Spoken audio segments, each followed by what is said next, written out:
não é ficção. Você pode achar que é ficção a gente falar em terremoto no Espírito Santo pela terceira vez em 2 anos. E vamos conversar com a geóloga, doutora em geologia, Luísa Bricali, para explicar para a gente esse último episódio que aconteceu agora em Pancas, na região de Pancas, né? Fala para a gente, Luísa, por que tem acontecido esses episódios? Isso está acontecendo com mais frequência ou é porque hoje nós temos condições de medir esses fenômenos? Na verdade, Almir, esses terremotos eles acontecem sempre, né? Muitas vezes eles nem são sentidos porque eles acontecem numa magnitude muito baixa. E às vezes em locais onde a gente não tem ocupação urbana, então as pessoas acabam não sentindo, né? Então assim, mas os terremotos eles acontecem, estão acontecendo o tempo inteiro. No Brasil, especificamente, apesar da gente estar sobre uma placa tectônica, essa placa ela está sendo movimentada pelas outras placas que são adjacentes a ela. Então essa compressão na placa, as próprias falhas que existem no fundo do oceano que se prolongam para o continente, tem relação com isso, com a ocorrência dos terremotos e além das falhas geológicas locais no próprio ambiente. No caso de Pancas, Pancas está localizado numa área interessante do ponto de vista tectônico, porque é uma feição tectônica importante do Espírito Santo. Aliás, a mais importante e a maior. Começa em Vitória, passa por Colatina, Pancas e vai até Minas Gerais, que chama... Aliás, é lindo, né? Quem não conhece, vá para Pancas. Não existe muitas linhas de turismo para lá, mas é muito bonito aqueles pontões, né? Verdade, Pancas é muito bonito.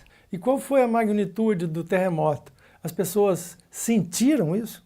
Então, a magnitude foi de 1,3, uma magnitude baixa, mas as pessoas sentiram bastante. Nós tivemos vários relatos de pessoas dizendo que sentiram o tremor, ouviram alguns estrondos e tivemos muito relato de muitas pessoas ali na região de um distrito de Lajinha chamado, em Pancas, foi onde as pessoas sentiram mais. Então, essa faixa, que a gente chama de faixa móvel, chama faixa colatina, inclusive o nome dela, é um conjunto de falhas e fraturas. E esse terremoto ocorreu exatamente nessa região, onde passam essas falhas e essas fraturas. Então é uma área que já é conhecida do ponto de vista tectônico, então já é esperado uma movimentação tectônica ali. Inclusive, em outros anos já aconteceram terremotos ali. Aquela região do Rio Doce que passa por Colatina fica em cima de uma falha?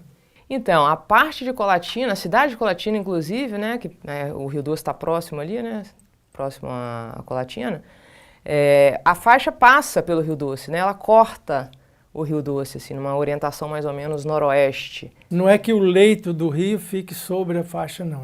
Nessa faixa, não. Ela passa quase que mais ou menos perpendicular, não chega a ser perpendicular, não. O que é uma falha geológica, Luísa? Bom, uma falha geológica é um tipo de estrutura geológica, assim como fraturas e dobras, são chamadas estruturas geológicas. E a falha... a peculiaridade dela é que ela tem que se movimentar, os estratos, as camadas desses blocos de rocha, eles se movimentam um com relação ao outro. Então, a falha tem que ter uma movimentação, diferentemente de uma fratura, por exemplo. Só para a pessoa entender melhor, a gente tem várias camadas, da Terra até chegar à superfície, Então, a primeira camada tem essa falha, mas embaixo nós ainda temos uma placa boa e pesada que... aqui no Brasil, a gente chama de placa do Brasil, que é bem densa, não é isso? Na verdade, assim, as placas tectônicas, que é a litosfera, elas são compostas pelo manto e pela crosta. 90% é composta pelo manto e o restante pela crosta. E aí ela varia, de espessura, assim, mas ela pode chegar a mais ou menos 150 km de profundidade, a espessura de uma placa tectônica, mas isso depende da placa, a profundidade da crosta que é. Sim, nas áreas que tem vulcões, essa crosta deve ser menos densa, menos espessa. Na verdade, depende dessa área, assim, em áreas de divergência, onde as placas se separam, você tem área de vulcanismo, aí são duas crostas oceânicas, que elas são mais densas, mais pesadas, e elas são um pouco mais finas realmente. O que a gente nota em termos de movimentação, de terremotos, por exemplo?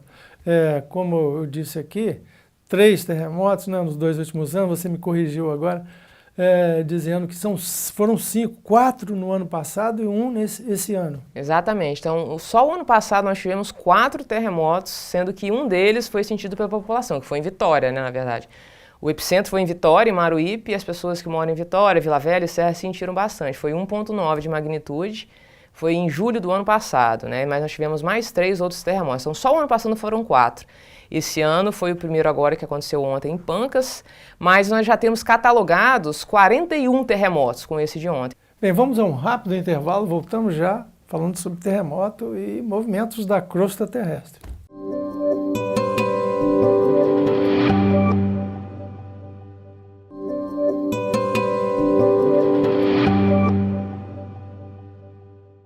Voltamos à nossa entrevista com a doutora em Geologia, Luísa Bricalli, falando sobre um terremoto recente que aconteceu na região de Pancas, próximo a Colatina. Luísa, esses tipos de fenômenos acontecem também em outros lugares do Brasil? Sim, no Brasil todo a gente tem terremoto, né? Assim, no Nordeste, né, é a região mais sismicamente ativa do país, né? Tem umas peculiaridades geológicas específicas para poder explicar isso. Mas no Brasil todo nós temos terremoto. No Espírito Santo todo, inclusive, nós já tivemos terremoto de norte a sul do estado do Espírito Santo.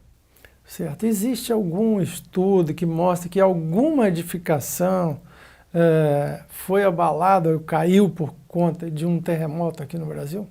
Que tenha caído a edificação nesse sentido não, porque as magnitudes são mais baixas. As médias dos terremotos no Brasil, a média de 2,5 a 3, né, a média, né, tem mais baixos.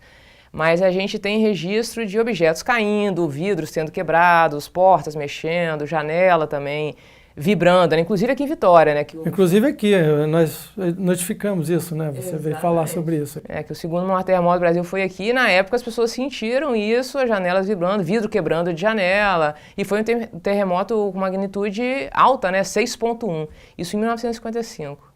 6,1, né? 6,1. Esse recente do ano passado, algumas pessoas já registraram, né? A gente mostrou isso. Algumas movimentações mais bruscas, né? Na verdade as pessoas sentiram a vibração, né? Porque geralmente as pessoas sentem a vibração e às vezes um estrondo, né? Um barulho assim que as pessoas ficam assustadas. E o ano passado elas sentiram bastante isso daí. Igualmente aconteceu com Pancas, né? Bem, aqui no Espírito Santo a gente tem registro de terremoto? A gente, lá na universidade, nós temos um laboratório, o LANESE, que é o Laboratório de Neotectônica e Sismológica, que é coordenado por mim. E nós temos catalogado, né, todos esses terremotos que ocorreram, desde o primeiro até esse último agora de Pancas. E esses terremotos, na verdade, eles são registrados por estações sismográficas, né, pela Rede Sismográfica Brasileira.